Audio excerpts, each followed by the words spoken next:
Widodo.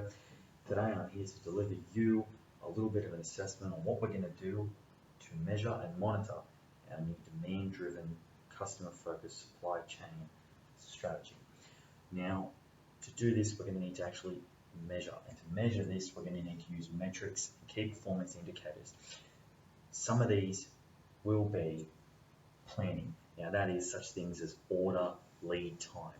Now, order lead time is how long it takes for our procurement and to our sales to respond to a customer's need, how quickly that happens all the way from source, manufacturing, to delivering the product.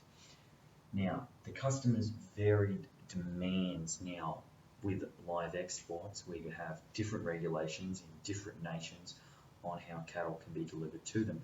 We need to make sure that these demands are met as quickly as possible so that there's no hold-up of livestock, because if there's hold-up of livestock, there could be a huge public relations disaster on our hands, and we don't want any sort of animal cruelty. Trust me on that one. Now, we need to trace the order through the company from every step and ensure that it doesn't get lagged.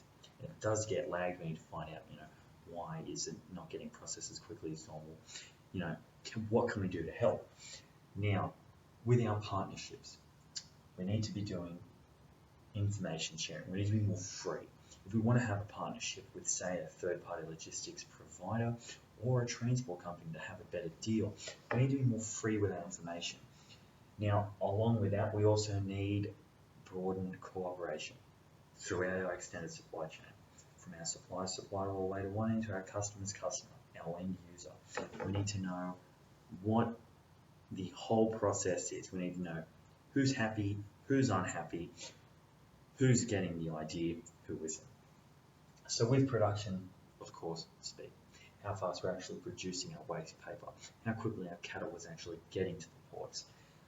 Now, directly correlated with speed of our production is how much it costs. We're talking about the inventory levels, our warehousing costs, assets, and we need to focus on getting these lower so that our production targets is higher by creating value, not necessarily making the process any faster. Now, delivery in full, on time, accurately. Now, we want to see a reduction in the overall time it takes for that whole order to get processed, and to make sure that the costs in transit are minimal for this. What it takes from getting the product, what it takes to delivering.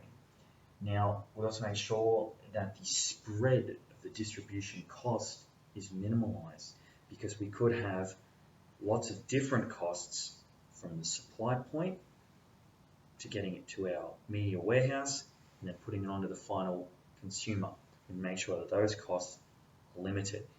And a contract partnership would make that a lot cheaper. Now, we're doing this to discover, first and foremost, our weak points. Where can we actually focus our needs? Where logistical support needs to be provided? And the reasons for success. We need to figure out why areas are succeeding at this and why areas aren't. Now, that is sort of covered a sort of a general gist of what we're going to be measuring. Now I'm moving on to IT, the information technology we're actually using to speed up process. Now, IT is very important. We already have the Sage 300 system for waste paper and our current management processes, but the LiveX for our exporting. Now, LiveX for our export control is very important, because we need to have a more coherent effort from LiveX to be able to maintain and monitor the welfare of the animals. You can't exactly ask a cow to fill out a form on how well he's feeling on a boat. I don't think he would.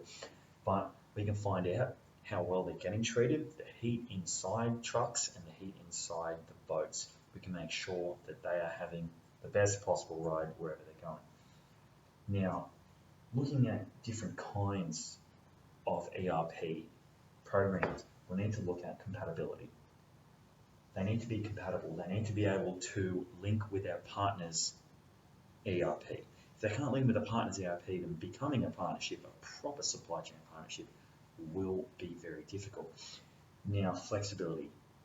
It needs to be able to perform many different tasks for many different parts of our company, whether it is purchasing, or warehousing, or even accounting.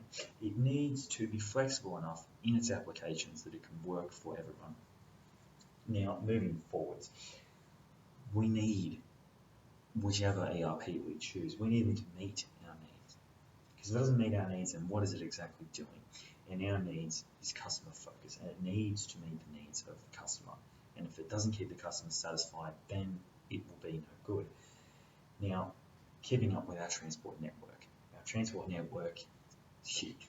It goes from all the way from Egypt to Singapore to basically everywhere, and all through Australia. It has to be able to keep up with the tracking of our transport network, which is very vital. Now, the operational day-to-day basis work. We need something that day-to-day gives every manager, every guy, the most up-to-date information so he can make the most informed decisions when it comes to production. So in closing, this is the supply chain strategy, and these are the metrics I'll be using to get there, and the information technology I will need to be accompanied with it to ascertain full integration, a holistic approach, and a more efficient production line.